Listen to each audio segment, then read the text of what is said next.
السلام علیکم ورحمۃ اللہ وبرکاتہ۔ الحمدللہ رب العالمین، اللہم صلی علی محمد وعلی آل محمد۔ ایک بل قومی اسمبلی سے پاس ہوتا ہے جس کے مطابق توہین صحابہ یا اہل بیت یا امہات المومنین کی توہین کرنے والے کو یہ سزا دی جائے گی۔ تو اس کے اوپر کچھ حلقوں کی طرف سے، خاص طور پہ اہل تشیع کی طرف سے بہت احتجاج سامنے آتا ہے۔ ان کے علماء، ان کے خطباء، ان کے ذاکر اس کے اوپر زبان درازیاں شروع کر دیتے ہیں، انا للہ و انا الیہ راجعون۔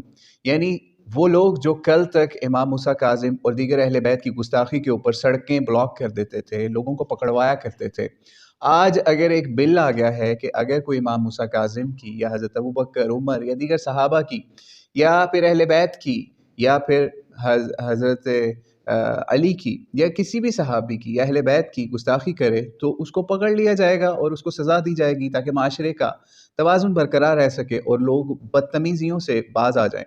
لیکن وہی اہل تشیع جو کل تک احتجاج کرتے تھے کہ اہل بیت کی گستاخی کے اوپر سزا ہونی چاہیے، آج وہ سراپا احتجاج ہو گئے ہیں۔ اس کی وجہ کیا ہے؟ اس کی وجہ یہ ہے کہ حسن اللہ یاری صاحب جیسے، پھر شہنشاہ نقوی جیسے، مفتی فضل ہمدرد جیسے اور دیگر لوگوں جیسے جو لوگ صحابہ کے اوپر زبان درازیاں کرتے ہیں، ان کی گستاخیوں کے رستے کھولتے ہیں، ان لوگوں کو تو مسئلہ ہو گئی کہ وہ اس چیز کے اوپر احتجاج کریں کہ بھائی ایسا کوئی قانون نہیں بننا چاہیے۔ تو بھائی جو چور ہیں ان کو تو قانون سے مسئلہ ہوتا ہی ہے۔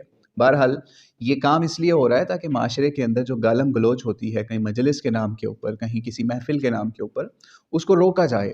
تو بہرحال ہمیں ایک ویڈیو دیکھ کے بڑی عجیب ہنسی آئی کہ ایک شیعہ نے ایک ویڈیو لگائی، وہ ہم آپ کو تھمبنیل دیکھ لیں، اس کا ویڈیو چاہیے ہوگی وہ بھی لے لیں۔ اس نے اندر شیعہ ذاکر نے کہا کہ جناب یہ قرآن و سنت میں کہاں لکھی ہے سزا اس کی کہ کوئی گستاخی کی کوئی سزا ہو؟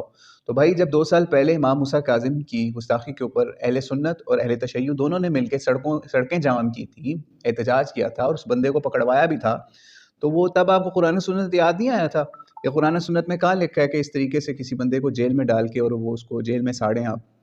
تب آپ کو قرآن و سنت یاد نہیں آیا تھا؟ یا آپ کو قرآن و سنت اس وقت یاد نہیں آتا جب آپ ابوبکر، عمر، عثمان ان کی گستاخیاں کرتے ہیں، ان کو گالیاں دیتے ہیں، ان کو کافر تک کہتے ہیں معاذ اللہ؟ تب آپ کو اسلام یاد نہیں آتا کہ اسلام میں کہاں لکھا ہے کہ یہ کام کریں؟ یا جس وقت آپ ماتم کرتے ہیں، زنجیر زنی کرتے ہیں، گھوڑے نکالتے ہیں، یا جس کو آپ زلجنا کہتے ہیں زلجنا نکالتے ہیں، اس کی شبیہیں بناتے ہیں، امام حسن حسین کی شبیہیں بناتے ہیں، اس وقت آپ کو یہ یاد نہیں آتا کہ قرآن اور حدیث میں کہاں لکھا ہے یہ کام کرنا؟ کہ آج آپ کو یاد آ رہا ہے کہ یہ کام کریں؟ جس وقت آپ متا کرواتے ہیں اس وقت آپ کو یاد نہیں آتا کہ قرآن اور حدیث میں کہاں لکھا ہوا ہے کہ آپ اس طریقے سے یہ کام کریں؟ تو آج آپ لوگوں کو قرآن اور حدیث یاد آ رہا ہے۔ تو بہرحال تعزیر کے اندر قرآن اور حدیث کا اس طریقے سے نہیں یوز ہوتا، جو حدیں قرآن اور سنت سے ہمیں واضح ملتی ہیں۔ اس کے علاوہ بھی اگر معاشرے کے اندر بگاڑ پیدا ہو رہا ہے تو اللہ تعالیٰ نے انسان کو اختیار دیا ہوا ہے کہ وہ اس کو کنٹرول کرنے کے لیے، فساد فی الارض کو روکنے کے لیے قانون سازی کر سکتا ہے، اور یہ بہت اچھی قانون سازی ہو رہی ہے۔ لیکن بہرحال اس کے پروسیجر میں اختلاف ہو سکتا ہے، اس کی امپلیمنٹیشن میں اختلاف ہو سکتا ہے، اس کے اوپر بات کرنے کی ضرورت ہے کہ کسی کو بے گناہ نہ اس میں پھنسایا جائے، ٹھیک ہے؟ بہرحال اللہ کریم ان لوگوں کو، شہنشاہ نقوی، مفتی فضل ہمدرد اور وہ تمام شیعہ ذاکر جو کہ بدتمیزی کا بازار گرم کریں اس مسئلے کے اوپر، اللہ کریم ان لوگوں کو ہدایت دے کہ ایک قانون بنائے، اس سے اہل بیت کی گستاخی رکے گی، صحابہ کی کے بارے میں لوگ احتیاط سے بات کریں گے، تاکہ کوئی معاشرے کے اندر شیعہ سنی فساد نہ پیدا ہو۔ لیکن بہرحال جن لوگوں کو فساد ہی چاہیے وہ یہی چاہیں گے کہ اس طرح کا کوئی بل سامنے نہ آئے۔ تو اللہ کریم ان لوگوں کو ہدایت دے۔ ہم تو ہدایت کی دعا ہی کر سکتے ہیں، اور دونوں کو یہی تلقین کر سکتے ہیں کہ دونوں کے ایک دوسرے کے مقدسات کا احترام کریں، اس کے اندر کوئی کسی کی توہین نہیں ہوگی، لیکن بہرحال زبانیں ضرور کنٹرول ہو جائیں گی اس بل کے ذریعے سے انشاءاللہ تعالیٰ۔ تو اللہ کریم سے دعا ہے ہمیں ایک دوسرے کا احترام کرنے والا بنائے، اور گالم گلوچ کا بازار کر کے، توہینیں کر کے، یوں سر بازار اسلام کی بدنامی نہ کروائیں۔ آپ یہ سوچئے 1400 سال پہلے کی شخصیات ہیں، ان سے ہم نے کیا نکال لینا ہے ان کی توہین کر کے؟ جیسے ہم دیکھتے ہیں اللہ یاری سے جیسے بندے، شیعہ ہے، وہ بھی کہتا ہے میں شیعہ ہی ہوں، بہرحال امامت کا بھی داعی ہے، لوگوں کو کہتا ہے کہ امامت منصوص من اللہ کا داعی ہے۔